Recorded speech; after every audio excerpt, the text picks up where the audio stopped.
Hello everyone and welcome back to the journey to become a ultimate React.js developer. First of all, sorry, extremely sorry. मुझे पता है बहुत time से video नहीं आ रही है. लास्ट एक महीने से कोई वीडियो ही नहीं आई है अपनी चैनल पे क्योंकि मैं कुछ काम में थोड़ा सा बिजी हो गया था. टाइम तो मिलता था लेकिन फिर वो एनर्जी नहीं रहती थी जिसके अंदर मैं वीडियो बना पाऊँ. But now we are back from today. अब हर रोज वीडियो आएगी जैसे पहले आती थी. एंड मुझे पता है, मुझे याद है लास्ट वीडियो के अंदर हमने यूज रेफ हुक के बारे में देखा था कि यूज रेफ हुक को यूज कब करना है, उसका काम क्या है, ये सब. और आज के इस वीडियो के अंदर हम रिएक्ट के एक और हुक को समझेंगे, सीखेंगे, जिसका नाम है यूज मेमो हुक. देखेंगे कि यूज मेमो हुक का काम क्या होता है, उसे इस्तेमाल कब करना है, कैसे करना है, ये सारी चीजें. So let's start the video.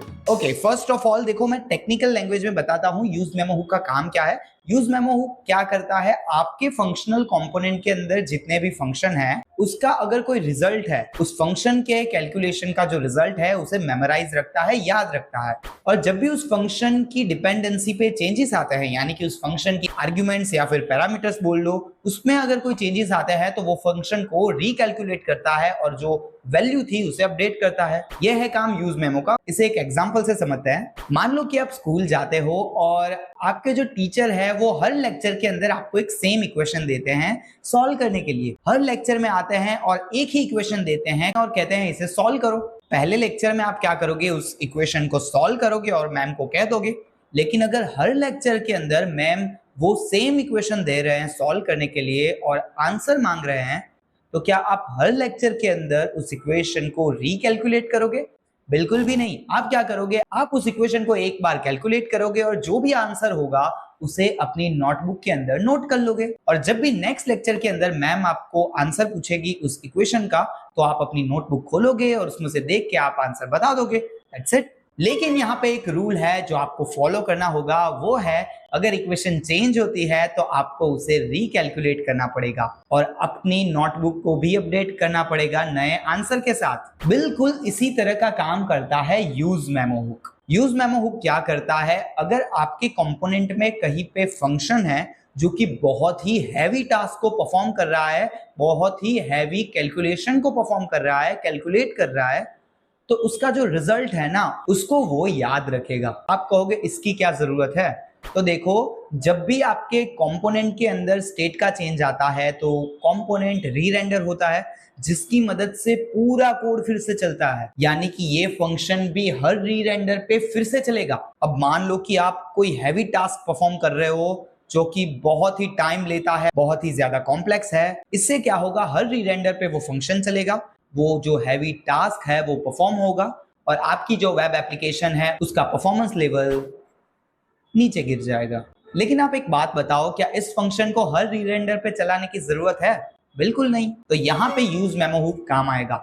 Use memo hook क्या करेगा, उसका जो रिजल्ट है उस कैलकुलेशन का उसे याद रखेगा और हर री-रेंडर पे फंक्शन नहीं चलाएगा. बट हाँ, अगर उस फंक्शन की आर्ग्यूमेंट्स यानी कि पैरामीटर पे अगर कोई चेंज आता है तो वो फंक्शन को फिर से जरूर चलाएगा. यानी कि हमें उसे डिपेंडेंसी देनी है कि डिपेंडेंसी ये है, इस पे कोई चेंज आए तो फंक्शन चलाओ. हर री-रेंडर पे फंक्शन चलाने की कोई भी जरूरत नहीं है. That's it. तो ये है यूज मेमो हुक. अब इस यूज मेमो हुक को प्रैक्टिकली सीखते हैं, कोड करते हैं, समझते हैं उसको लिखना कैसे है. So let's go to the VS code. Okay, तो यूज मेमो हुक को अब समझते हैं. यहाँ पे मैंने एक फ्रेश रिएक्ट एप्लीकेशन बना दी है एंड यहाँ पर डेवलपमेंट सर्वर भी चल रहा है और इस पूरी एप्लीकेशन को मैंने रीसेट भी कर दिया है. जो बाय डिफॉल्ट जो कोड लिखा हुआ आता है वो सारा हटा दिया है. सबसे पहले क्या करते हैं, एक काउंटर ऐप बनाते हैं. उसके लिए क्या करता हूं मैं, यहाँ पर जो रिटर्न स्टेटमेंट है उसके ऊपर एक वेरिएबल बनाता हूं जिसके अंदर हम काउंट को स्टोर करेंगे,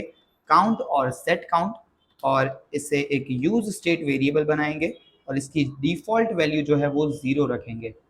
अब ये तो हमने यूज स्टेट वाले वीडियो में सीखा ही है कि यूज स्टेट से वेरिएबल कैसे बनाने हैं. और यहाँ पर मैं एक बटन बना देता हूँ, बटन, और इसके अंदर मैं लिख देता हूँ काउंट इज, और कर्ली ब्रैकेट्स के अंदर जो काउंट की वैल्यू है वो लिखूंगा. अगर मैं जाऊँ स्क्रीन के ऊपर तो यहाँ पे मुझे काउंट इज 0 दिख रहा है. अभी के लिए क्लिक कर रहा हूँ तो कुछ नहीं हो रहा है. इससे वर्किंग बनाते हैं. इसके लिए क्या करता हूँ, बटन के ऊपर ऑन क्लिक इवेंट लिस्नर लगाते हैं और on click event listener as a value एक फंक्शन लेगा.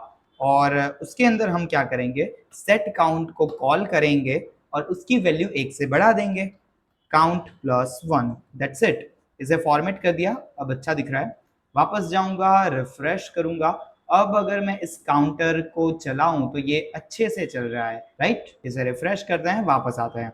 अब हम यूज मेमो हुक पे आते हैं। अब मेरी बात सुनो, मुझे क्या करना है, यूजर के पास से इनपुट लेना है एक नंबर, और उस नंबर का जो क्यूब है वो मुझे रिटर्न करवाना है।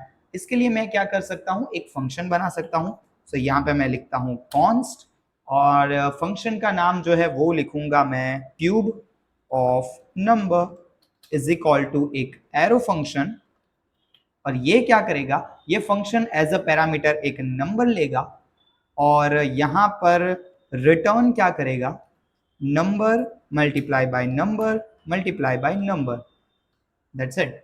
यानी कि वो क्यूब को रिटर्न करेगा। और एक काम करता हूं, यहाँ पे मैं console डॉट लॉग भी लगा देता हूं और यहाँ पे लिख देता हूं calculating cube of number, that's it. यानी कि मुझे पता चलेगा कब कब ये फंक्शन चल रहा है। अगर मुझे कंसोल में दिखेगा ये वाला स्टेटमेंट तो समझ जाऊंगा ये फंक्शन चला। अब दूसरा काम क्या करना है, यूजर के पास से इनपुट लेना है। तो मुझे एक इनपुट फील्ड बनानी पड़ेगी। तो यहाँ पे मैं इस बटन के नीचे एक इनपुट फील्ड बना देता हूँ, जिसका जो टाइप है वो हम रखेंगे टेक्स्ट। प्लेस होल्डर भी दे देता हूँ, एंटर नंबर। अब क्या करते हैं, एक और वेरिएबल बनाते हैं जिसके अंदर मैं नंबर स्टोर करूंगा, राइट। अगर यूजर के पास से मैं कोई नंबर ले रहा हूं तो मुझे वहां उसे कहीं पे स्टोर तो करना पड़ेगा। सो एक और मैं यूज स्टेट वेरिएबल बनाता हूं जिसका नाम होगा नंबर, और सेट नम जो कि एक यूज स्टेट वेरिएबल होगा जिसकी वैल्यू भी 0 ही होगी, या फिर एक नल स्ट्रिंग रख देते हैं अभी के लिए। अब इस वाले वेरिएबल को, इस वाले यूज स्टेट वेरिएबल को मैं चाहता हूं इस इनपुट वाली फील्ड के साथ लिंक करना। तो उसके लिए दो चीजें करनी पड़ेगी। यहाँ पे मैं नीचे इसे स्क्रॉल कर देता हूँ और यहाँ पे लिखता हूँ इनपुट फील्ड के अंदर एक और चीज वैल्यू, उसके अंदर मैं डाल दूंगा नंबर। सो अगर मैं वापस जाऊंगा तो मुझे यहाँ पे ये एंटर नंबर दिख रहा है। अगर यहाँ पे मैं 5 डाल दूं तो यहाँ पे मुझे बाय डिफॉल्ट 5 वैल्यू दिखेगी। तो ये हमने जो वैल्यू लिखा ना, ये काम कर रहा है। इसे अभी के लिए एक नल स्ट्रिंग रहने देते हैं और ऑन चेंज इवेंट लिसनर लगाते हैं। और on change event listener as a value एक फंक्शन लेगा जो कि एक इवेंट को डिटेक्ट करेगा और सेटर फंक्शन को कॉल करेगा और नंबर की वैल्यू को चेंज करके E dot target dot value को डाल देगा। यानी कि जो इवेंट है, जो इवेंट क्रिएट हुई है ऑन चेंज वाली, उसका जो टारगेट है उसकी वैल्यू, यानी कि यूजर ने जो इनपुट फील्ड के अंदर लिखा है वो। इसे फॉर्मेट कर देता हूं। सो ये मैंने कोड लिखा है पूरा। एंड अब अगर मैं जाऊं, यहाँ पे मैं कुछ भी लिख सकता हूं कुछ इस तरीके से। एक और चीज करनी है। अब क्या करते हैं, ये इनपुट फील्ड के नीचे हमें H1 टैग के अंदर दिखाना है कि भाई जो नंबर है उसका क्यूब क्या है। सो यहाँ पे मैं एक H1 टैग लिखता हूं और यहाँ पे लिख देता हूं क्यूब इज, और यहाँ पे जो क्यूब की वैल्यू है वो मुझे डालनी है, यानी कि रिजल्ट डालना है। तो एक काम करता हूं, एक और मैं वेरिएबल बना देता हूं जिसका नाम होगा रिजल्ट इज इक्वल टू, और ये क्या करेगा, इस क्यूब ऑफ नंबर को कॉल करेगा और उसके पैरामीटर में दे देगा नंबर को, जो कि हम यूजर के पास से लेकर इस वेरिएबल में स्टोर कर रहे हैं। यहाँ पे मैं लिख देता हूँ रिजल्ट को। ओके, यहाँ पे मैंने लेट कीवर्ड डाल दिया है और यहाँ पे मैं रिफ्रेश करूंगा। यहाँ पे अगर मैं कोई नंबर डालूंगा जैसे कि मैंने डाला 5, तो ये लाइव चेंज हो रहा है, क्यूब इज 125। यहाँ पे अगर मैं 2 डालूंगा तो क्यूब इज 8 हो गया। ओके, अब मैं क्या करता हूँ, कॉन्सोल को ओपन करता हूँ और यहाँ पे कॉन्सोल कहाँ गया मेरा, ये रहा। इसे रिफ्रेश करता हूं, ये 2 बार दिखा रहा है कैलकुलेटिंग क्यूब ऑफ नंबर, और अभी के लिए फिर से रिफ्रेश करता हूं, 2 बार दिखा रहा है। अब मैं अगर यहाँ पे डालू 5 तो देखो उसने फिर से कैलकुलेट किया। अगर मैं डाल दूं 2 तो उसने फिर से कैलकुलेट किया।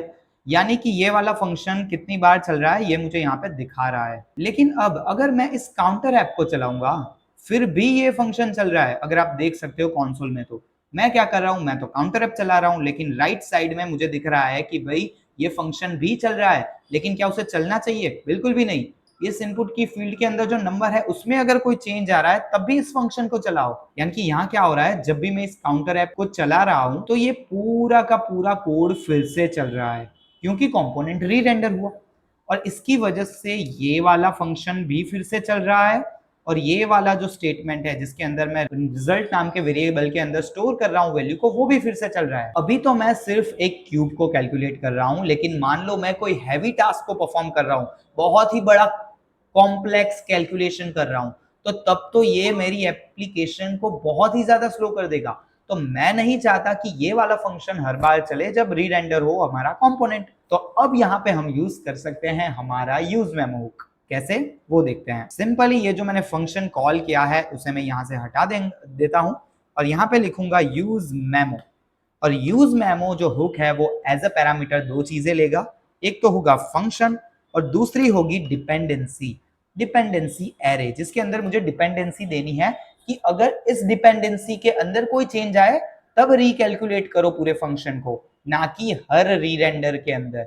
That's it. तो इस वाली डिपेंडेंसी के अंदर मैं दे दूंगा नंबर को, इस वाले नंबर को, यानी कि अगर इस नंबर की वैल्यू पे अगर कोई चेंजेस आए, यानी कि यूजर ने कोई नया नंबर डाला या फिर नंबर को अपडेट किया, तभी इस फंक्शन को रिकैलकुलेट करो, क्योंकि तभी तो करना ही पड़ेगा। और यहां पर ये फंक्शन की बॉडी में मैं क्या करूंगा, रिटर्न स्टेटमेंट डालूंगा और वहां पे मैं क्यूब ऑफ नंबर को कॉल करके एज अ पैरामीटर नंबर दे दूंगा। That's it. वापस जाऊंगा, रिफ्रेश करूंगा पूरा कोड। अगर मैं अब मेरी काउंटर एप्लीकेशन चलाऊंगा ना, तो ये वाला फंक्शन फिर से नहीं चलेगा। क्यों? क्योंकि हमने यूज मेमो हुक का यूज किया है। यूज मेमो हुक क्या कर रहा है, इस फंक्शन का जो रिजल्ट है उसको मेमोराइज कर रहा है, याद रख रहा है, और हर री रेंडर पे पूरे फंक्शन को नहीं चला रहा है। वो अब कब चलाएगा फंक्शन, जब इस नंबर की वैल्यू पे चेंज आएगा। जैसे कि अभी मैं अगर यहाँ पे 2 लिखता हूं तो ये फंक्शन चला, यहाँ पे देखो ये फंक्शन चला। दैट मीन्स डिपेंडेंसी पे अगर चेंज आएगा तभी वो फंक्शन चलेगा, हर री रेंडर पे नहीं चलेगा। That's it. ये आपको बहुत ही छोटी सी चीज लग रही होगी, लेकिन जब आप बड़े बड़े प्रोजेक्ट्स पे काम करते हो, तब आपको परफॉर्मेंस को बूस्ट करना है अपनी वेब एप्लीकेशन का, तब ये यूज मेमो बड़ा ही काम आएगा। यानी कि बहुत सारी चीजें होंगी एपीआई से रिलेटेड या फिर और कॉम्प्लेक्स लॉजिक जो कि किसी फंक्शन के अंदर स्टोर है और हर री रेंडर पे वो फंक्शन चल जा रहा है, जिससे ऐप बहुत ही स्लो हो जा रही है। तो इस चीज से बचने के लिए आप यूज मेमो हुक का यूज करोगे। And that's it, let's wrap the video. मिलते हैं अगली वीडियो में, तब तक के लिए टाटा बाय बाय।